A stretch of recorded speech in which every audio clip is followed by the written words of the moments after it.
नमस्कार, अपराध की दुनिया की सनसनीखेज वारदात लेकर आपके साथ मैं हूं सना खान।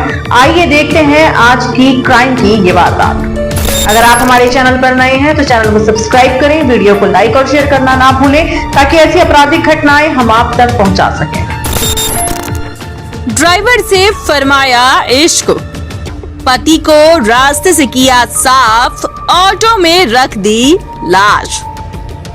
एक कातिल पत्नी का कारनामा सुन पुलिस भी रह गई दंग। क्या है ये कांड, आइए आपको बताते हैं। उत्तर प्रदेश के आगरा जिले में पत्नी ही अपने पति की कातिल निकली, जहां उसने अपने हाथों से ही अपना सिंदूर उजाड़ दिया।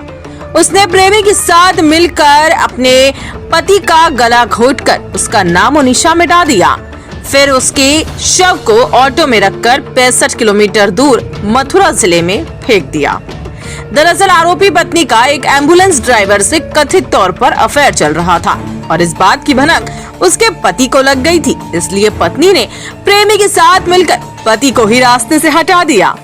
इस पूरे कांड को अंजाम देने के बाद शातिर पत्नी ने अगले दिन जाकर थाने में पति की गुमशुदगी की रिपोर्ट भी बाकायदा दर्ज कराई ताकि पुलिस को उस पर शक न हो और 5 दिनों तक पति का कोई सुराग नहीं मिला।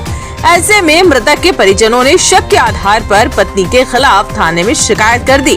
शिकायत मिलने पर पुलिस ने पत्नी को हिरासत में ले लिया और पहले उससे साधारण तौर पर पूछताछ की गई, लेकिन गोलमोल जवाब देने पर पुलिस ने जब सख्ती दिखाई तो पत्नी ने अपना जुर्म कबूल कर लिया। पत्नी ने पुलिस से कहा कि पति मुझे मारते पीटते थे, इसलिए मैंने उनका काम तमाम कर दिया। फिर शव को ऑटो से मथुरा के एक सुनसान इलाके में फेंक आई। पत्नी की बातें सुनकर पुलिस भी सन्न-भन्न रह गई, क्योंकि पुलिस को पहले से ही शक था कि महिला अकेले इस पूरी वारदात को अंजाम नहीं दे सकती। इसलिए परिजनों के बताने पर आरोपी महिला के प्रेमी यानी एम्बुलेंस चालक पर भी शिकंजा कस दिया। आपको बता दें कि मृतक कारोबारी जितेंद्र बघेल थाना जगदीशपुरा के बोतला इलाके के लाल मस्जिद के पास रहता था। बोतला चौराहे के पास उसका बास बल्ली का कारोबार था। परिजनों ने पुलिस को बताया कि जितेंद्र 11 मार्च की शाम दुकान बंद कर घर आया था। कुछ देर बाद वह घर से बाहर कुछ सामान लेने निकला था। इसी दौरान जितेंद्र फोन पर किसी से बात कर रहा था। रात भर जितेंद्र घर वापस नहीं आया। जितेंद्र की पत्नी नीतू ने अगले दिन 12 मार्च को पति के गुम होने की सूचना पुलिस को दी। परिजनों ने भी जितेंद्र की तलाश शुरू कर दी। इस बीच जितेंद्र का शव मथुरा जिले के फरहा इलाके में हाईवे के किनारे भीमनगर गांव के पास पड़ा मिला। गांव के कुछ लोगों ने शव को देख पुलिस को सूचना दी थी। पुलिस ने शव के आसपास शिनाख्त की, लेकिन कोई जानकारी नहीं मिली, जिस पर शव को कब्जे में लेकर पोस्टमार्टम के लिए भेज दिया।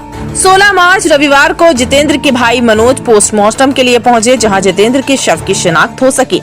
जितेंद्र के भाई मनोज ने पुलिस को बताया कि उसने अखबार की खबर पढ़ने के बाद मुझे कॉल किया। शशि ने कॉल पर कहा था कि शायद जितेंद्र के साथ कुछ गलत हुआ है, आप मथुरा जाकर पता करिए। शशि के फोन के बाद हम मथुरा के फरहा थाने पहुंचे। थाने में जितेंद्र की फोटो दिखाई और फिर पुलिस ने भी उसे कुछ तस्वीरें दिखाई और आखिरकार पुलिस ने जो फोटो दिखाई उससे जितेंद्र की पहचान हो गई।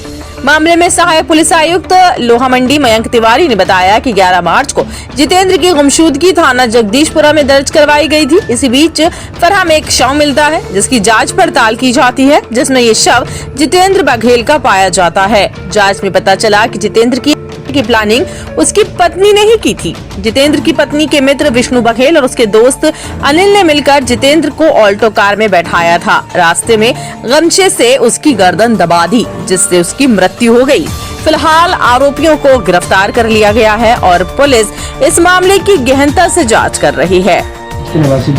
और थाने में बॉडी मिली थी, लापरवाह गुमशुदगी दर्ज थी थाने जगदीशपुरा में। क्या कुछ मामला है? देखिए 11 तारीख को जगदीशपुरा में जितेंद्र बघेल नामक व्यक्ति की गुमशुदगी दर्ज कराई गई थी। उसके बाद फरहा में एक बॉडी मिलती है, इसका पुलिस तुरंत संज्ञान लेती है और जांच पड़ताल शुरू की जाती है। तो ये बॉडी जो है जितेंद्र बघेल की कंफर्मेशन होती है। बाकी जांच से पता चला कि इसकी प्लानिंग इसकी पत्नी के द्वारा की गई थी, जिसमें उसकी पत्नी के मित्र विष्णु बघेल और विष्णु बघेल का मित्र अनिल शामिल थे, जिन्होंने उसके पति को ऑल्टो गाड़ी में बैठाया था, बिस्पुरी के पास जाके ड्रिंक कराया था और पीछे जो गमछे से उसकी गर्दन का चीज थी, जिससे उसकी डेथ हो गई। और यह घटना जो है गुमशुदगी की 11 तारीख को कारित हुई है, उनके द्वारा की भी घटना 11 तारीख को कारित की गई है। तो उस वीडियो से इस घटना का अभी तक कोई संबंध नहीं है और जो कि सारे आरोपी हैं हिरासत में हैं, उन्होंने अपना जो है कबूल भी कर लिया है, जुर्म कबूल भी कर लिया है। तो डेफिनेटली उससे कोई